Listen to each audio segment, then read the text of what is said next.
Good morning. आज हम पढ़ेंगे standard 4 English medium subject Hindi. निकालो पेज नंबर 4 चैप्टर 2 बढ़ते कदम।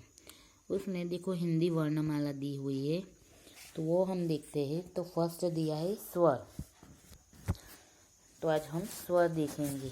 तो फर्स्ट है अ, तो अनार का अ। फिर सेकंड है आ आम का आ। फिर ई, तो ई इमली का ई। फिर है ई, तो ई ईख का ई। फिर नेक्स्ट है ऊ, तो ऊ उल्लू का ऊ। फिर नेक्स्ट है ऊ बड़ा ऊ, तो ऊ उनका ऊ। फिर नेक्स्ट है रू, रू रूसी का रू। उसके बाद नेक्स्ट है ए, एडी का ए। उसके बाद है ए, एनक का ए। नेक्स्ट है ओ, ओ ओखली का ओ। उसके बाद नेक्स्ट है औ, औ औरत का औ। फिर नेक्स्ट है अम अंगूर का आम। उसके बाद नेक्स्ट है अहम। ठीक है, एक बार फिर से बोलती हूँ, ध्यान रखिए। अ से अनार, आ से आम, ई से इमली, ई से ईख, ऊ से उल्लू, ऊ से बड़ा ऊ से ऊन, रू से रूसी, ए से एडी, ए से एनक, ओ से ओखली, औ से औरत, अम से अंगूर, अहम से अहम। एक बार फिर से नेक्स्ट बोलती हूँ, ध्यान रखिए। अ आ ई ऊ रू, ए ओ औ अम अहम। तो चलो नोटबुक निकालिए और फिर सेकंड चैप्टर का टाइटल दे दीजिए, बढ़ते कदम। फिर लिखिए हिंदी वर्णमाला। फिर उसमें स्वर का टाइटल दीजिए और लिखिए अ से अहम तक। चलो स्टार्ट नाउ।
चलो लिख दिया। तो आज का आपका होमवर्क क्या है, ये जो स्वर आपने लिखे अ से अहम तक वो रीड करना है और याद रखना है। ठीक है, थैंक यू।